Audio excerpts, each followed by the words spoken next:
بسم الله وبه نستعين الحمد لله القائل ولله على الناس حج البيت من استطاع إليه سبيلا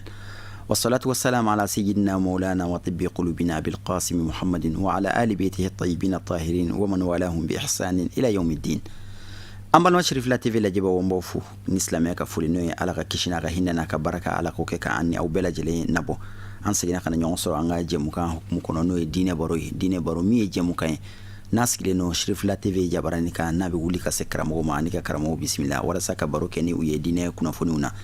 bi ani an karamo do be nyonfe minte ma dugule jamana kono minte ma dugule kenenka wa minte ma dugule fana kenenka amina kuma minka no hiji baraye wote mawre al imam Ali Sidibe ali agence Shrif la directeur do hiji ko bunakuga mate akufo mai ina fa oyera bela jilin yala kolasi ani awe alaja nga jemu kan teminuna ameka kuma hijide kan ni watila nga yana nga do nga bi wala na konnala ame ankara mo foga bismillah ka fa assalamu alaikum wa rahmatullahi ta'ala wa barakatuh wa alaikum assalam wa rahmatullahi ta'ala wa barakatuh imam Ali bismillah yere ka kene kono anga jemu kan teminuna an kuma na Madina siga anga mango mali hijide la famba nin san laban nun bela ka chala ameta baraw da Madina nan sira Madina bara mun kan ka Madina anda sirul manga je mun kan timinuna nabi ame fe ika kuma nyimi kan nan bora Madina ame ka kan kunda makaka bara do bambulo sira la ame bara jumun ka sira la yana ngase makayre a'udhu billahi minash shaitanir rajim bismillahir rahmanir rahim allahumma salli ala sayyidina muhammadin afdal khalqillahi wa ala alihi wa ashabihi عدد نعم الله وإفضاله نعم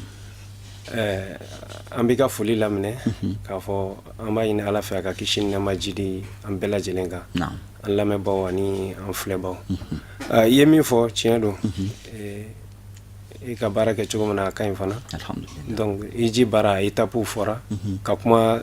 depuis mogo mabo malaya bella bonge chogomna ase Madina cliché kin fana osigi fana fora o bodong sisa cliché kin mana dafa ni o farda binani mkan kaseli ni ala yo no ya na dafara kuma be ambo yorofo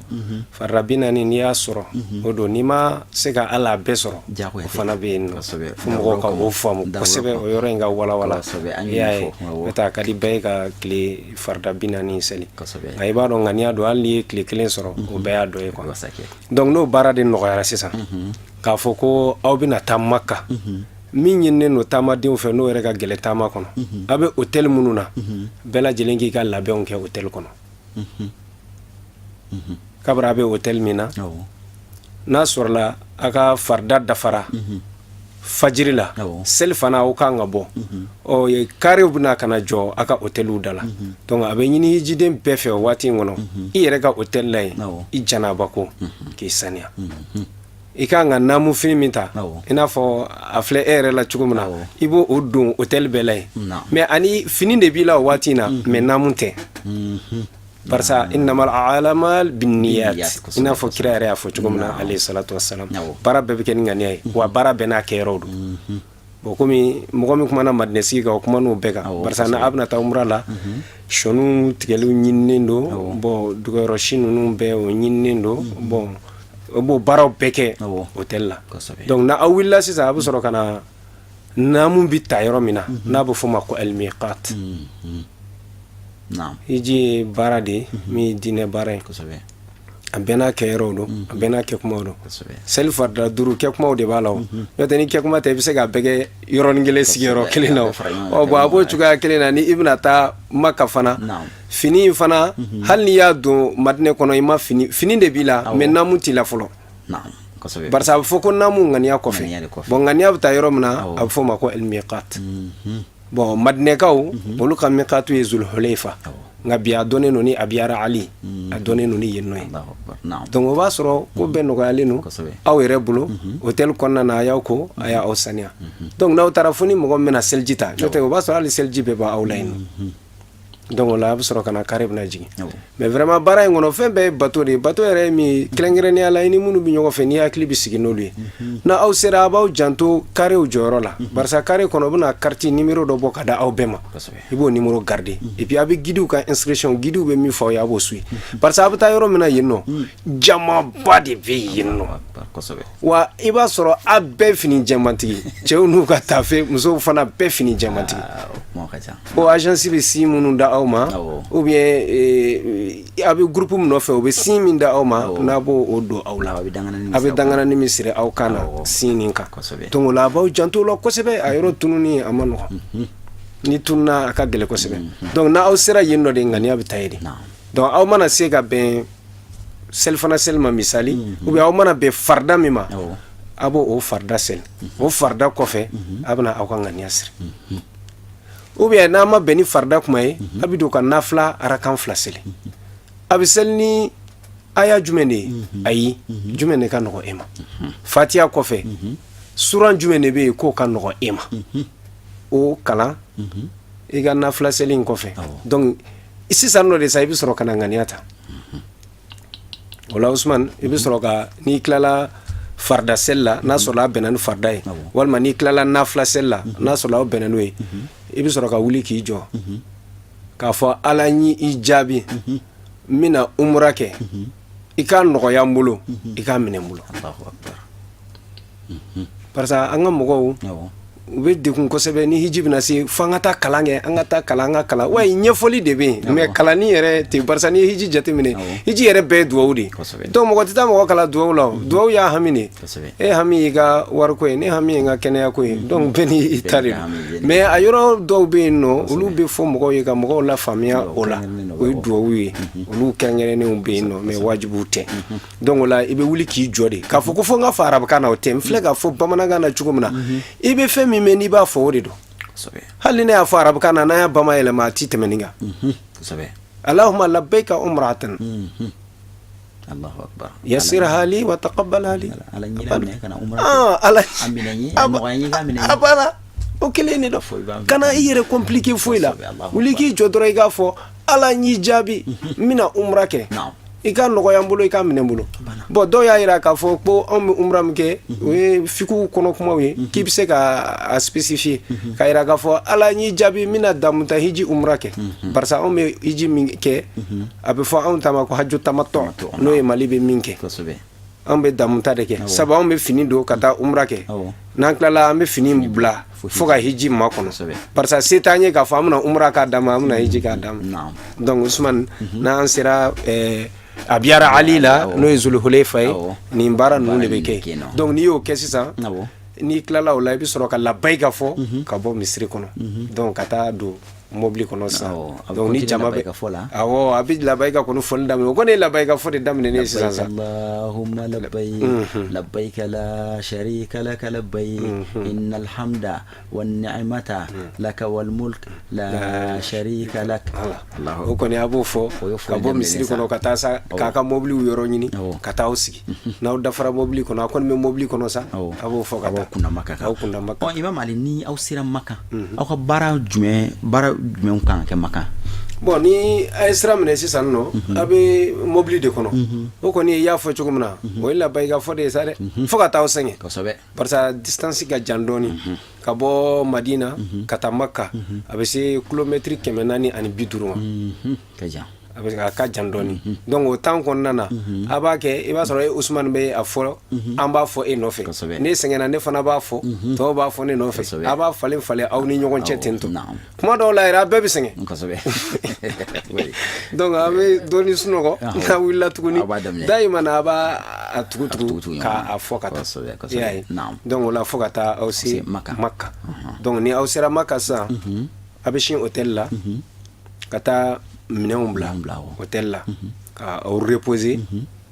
ka sɔrɔ ka labɛnw kɛ sisan ka na haramu na ni o ye alikaba ye o yɔrɔ fana na an bɛ kuma ni taamadenw ye kosɛbɛ ni a sera Maka mɔgɔ min kuma n'aw fɛ Madinɛ sigi la toujours a y'a fɔ parce que n'a bɔra aéroport la kana dɔrɔn u bɛ taa ni aw ye Madina u bɛ taa n'a y'a ka hôtel la Madina a kana kɔrɔtɔ bɛɛ b'i ka place sɔrɔ voilà bon n'aw sera Maka fana o kelen de bɛ yen mɔgɔw kana kɔrɔtɔ parce que ABC yɛrɛ yan'a ka mɔgɔw place a ka so sɔrɔ bɛɛ ka don a ka so kɔnɔ misali mɔgɔ 100 bɛ mɔgɔ min bolo ou bien mɔgɔ 200 ou bien mɔgɔ 300 mɔgɔ 400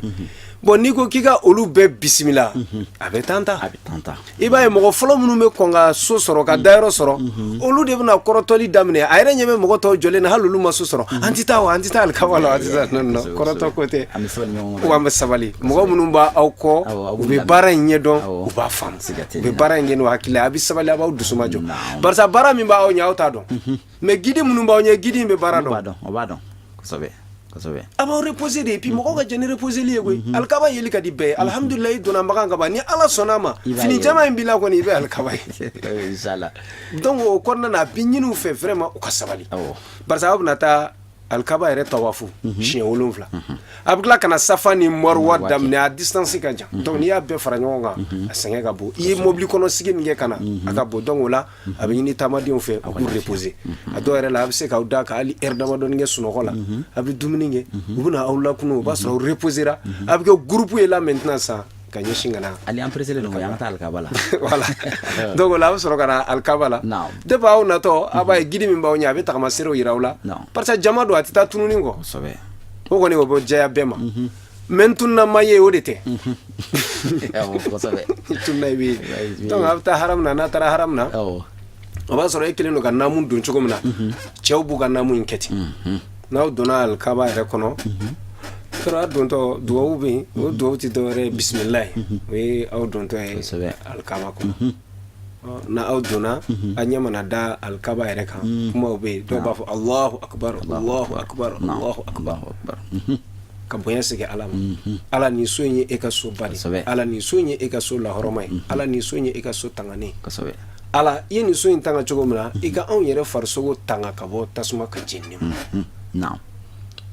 dɔw b'a fɔ n'a yɛrɛ i bɛ duwawu kɛ nin de don dɔw yɛrɛ b'a fɔ n'i y'a i k'a fɔ la ilaha illallah Muhammad rasulullah i k'o fɔ n ye min fɔ ka tila k'o fɔ Ala nin so in ye i ka so ba ye so tanganen don Ala i ka an yɛrɛ farisogo tanga ka bɔ tasuma ka jeni donc n'o kɛra a bɛ ɲini cɛw fɛ u ka u kinibolow bɔ i n'a fɔ e kinibolo bɔlen filɛ nin ye i ka naamu na cogo min na donc o la i b'a ye n'aw sera dɔrɔn a numanbolo yɛrɛ bɛ da hajarul aswadi kan tawafu bɛ daminɛ yɔrɔ min na alikaba wa ale tɛ yɔrɔ dogolen n'i donna alikaba kɔnɔ taamasiyɛnw bɛ yen n'i yɛrɛ y'a jateminɛ dɔrɔn i b'a ye polisikɛ dɔ jɔn bɛ tintin dɔ ka bolo bɛ fɛn dɔ la i b'o ye yɔrɔ min na yen don o ye kelen ye wa n'aw donna a bɛ lumière verte de ye kini fɛ étage minnu bɛ yen lumière verte bɛ yen nɔ o lumière verte ɲɛsinnen don hajarul aswadi yɛrɛ ma donc n'a sera au niveau la sisan a bɛ sɔrɔ k'a fɔ bisimilahi Allahu akbar mais o y'a sɔrɔ ŋaniya bɛ yen dɛ ŋaniya jumɛn bɛ yen Ala ne bɛna umra de kɛ n'o ye n ka damuta hiji umra ye parce que an bɛ umra in ŋaniya an b'a gɛlɛya kosɛbɛ depuis Madina Abiyari Ali la i bɛ umra de ŋaniya siri n'amu taa yɔrɔ la o fɔra ye kana hiji fɔ dɛ umra de bɛ fɔ ye n'i ye hiji fɔ dɔrɔn ye baara tiɲɛnen voilà donc o la i kɛtɔ ka tawafu kɛ i bɛ ŋaniya siri k'a fɔ i bɛna umra kɛ donc i bɛ alikaba munumunu i y'a daminɛ yɔrɔ min na n'i tilala ka na bɛn yen ma o ye kelen ye i b'o de kɛ fo siɲɛ 7 donc a ɲininen don sisan ni e mununa alikaba seleke i y'a daminɛ hajarul aswadi la i nana rukunu shami na ka na rukunul iraki la ka sɔrɔ ka na rukunul yamani na donc ka bɔ rukunul yamani na sa ka na hajarul aswadi la k'i ka duwawu kalan ye ni o ye Ala n sɔn diɲɛ na hɛrɛ la n sɔn lahara hɛrɛ la i k'an kisi ka bɔ tasuma ma an kandalen i kana an fili Ala i k'an fara mɔgɔw kan minnu ye mɔgɔ kandalenw ye minnu tangana bon duwawu fɛn fɛn ka nɔgɔ i ma ale bɛ fɔ dala teliya la sinon giriw b'aw ɲɛ délégués b'aw ɲɛ minnu b'a fɔ aw bɛ segin a kan ninnu an bɛ ka ninnu fɔ dɔrɔn ka mɔgɔw hakili labɛn an ka hali kelen ko i bɛna kɛ sinon duwawu fɛn fɛn kan ka fɔ yɔrɔ min na aw ta kun y'o de ye aw n'aw dɛmɛɲɔgɔnw ta kun y'o de ye duwawu min kan ka kalan yɔrɔ min na aw b'o fɔ o yɔrɔ la voilà donc ni tawafu banna sisan ni tawafu banna a bɛ sɔrɔ ka aw ɲɛsin ka taa sisan nɔ safa ani marwa taa safa ni marwa la komi fɔlɔ la u tun kɛlen don ka zamzam ji kɛ mais jama ka ca sisan zamzam ji yɛrɛ u y'a yɛlɛma ka taa n'a ye fo safa ni marwa yɛrɛ kosɛbɛ donc n'a taara yen nɔ a bɛna aw jɔ safa kan k'aw ɲɛsin alikaba ma inna safa wal marwata min sha'airillahi faman hajja al bayta aw i'tamara fala junaha alayhi an yatawafa bihima faman tatawwa khairan fa inna allaha shakiran alim. Donc abu soroka o kala oti dore na nyi shal kabama safa marwa ya ala ka yoro badi ala ya nyini na anga na anjoya aywa ala anjone infleni amna anga tama damne safa ni marwa abana hal nitini qur'an aya indo ijo ikinye shindoro kelene nebna nga umra safana marwa mina ake ala ni joro la horomai ala ka no yambulu ka amna ngula donc la bu sorogata itagali ka bo safa kata marwa o ikili ka bo marwa kana safa o iflay ka bo safa tukuni kata marwa o inani tagali kili fly o de sisa abe damne safa ni o jatela wolon flyra la damne safa o talaba marwa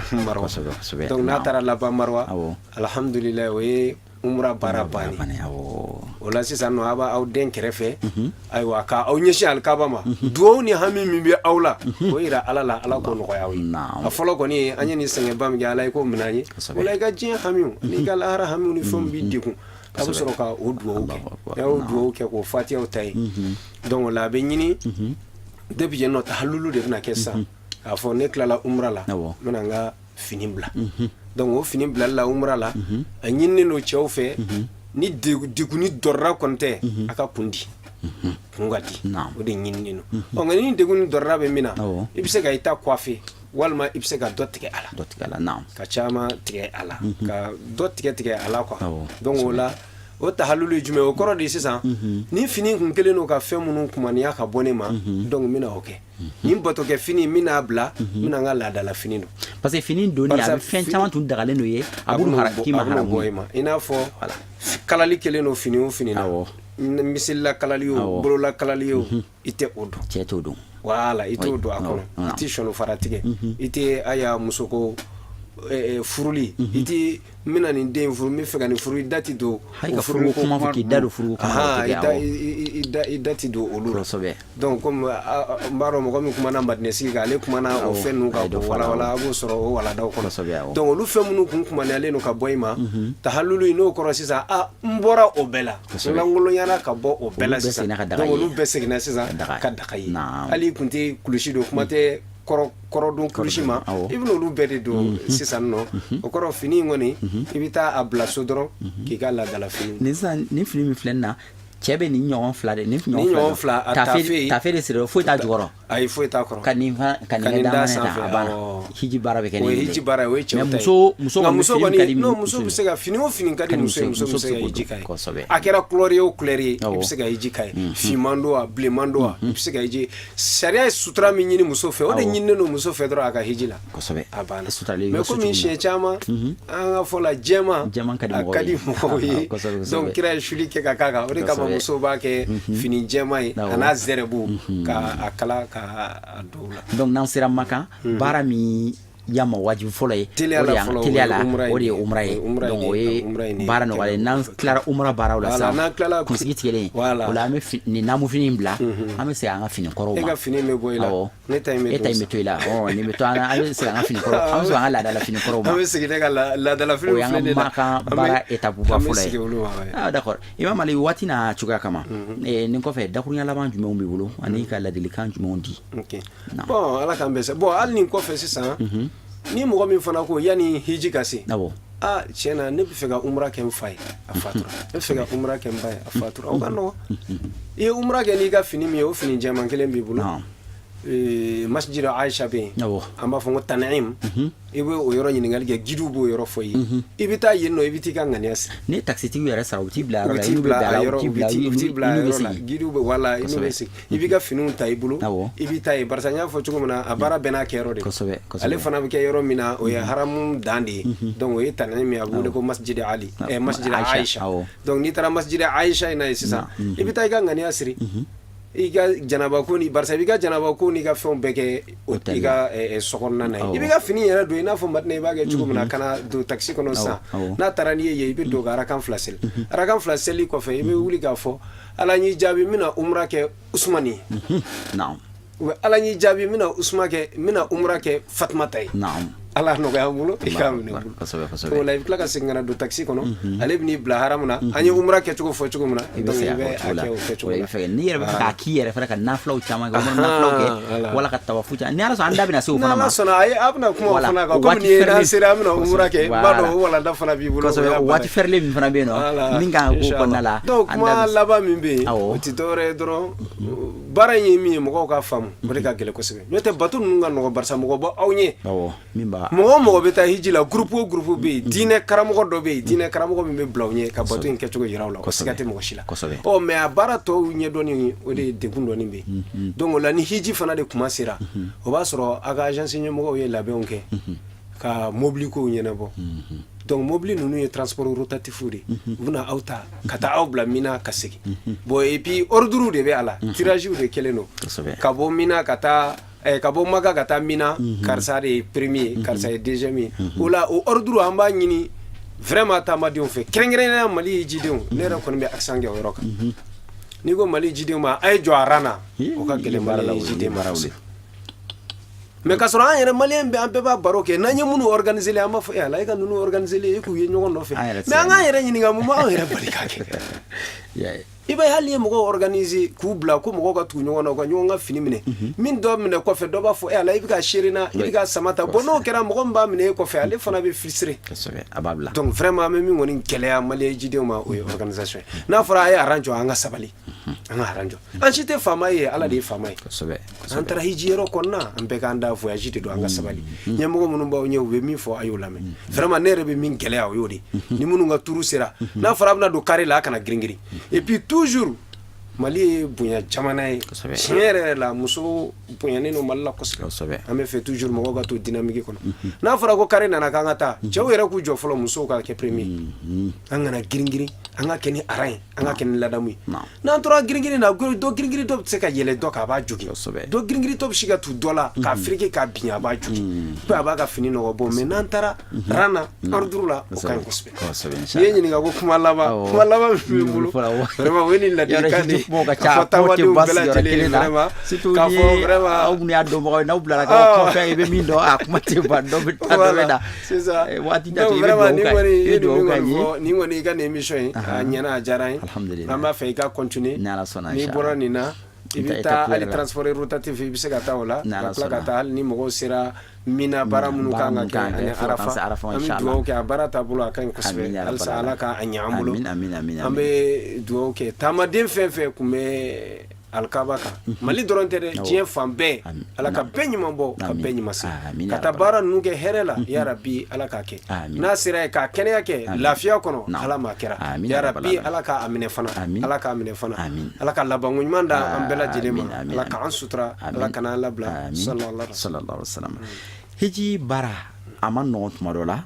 hani agence ta befo gelew bala mais a gele be fura min bala dron nere ka jetere ne tagali mi ke ni experience mi ye ala gele min bala ka gele no way bolo fenfla iga hiji nyemo mi mi yano iga gidi blako ika lame anya dama ka sabali anga sabali nyongoro na fara anga njo anga konoli ke karkula anga sabali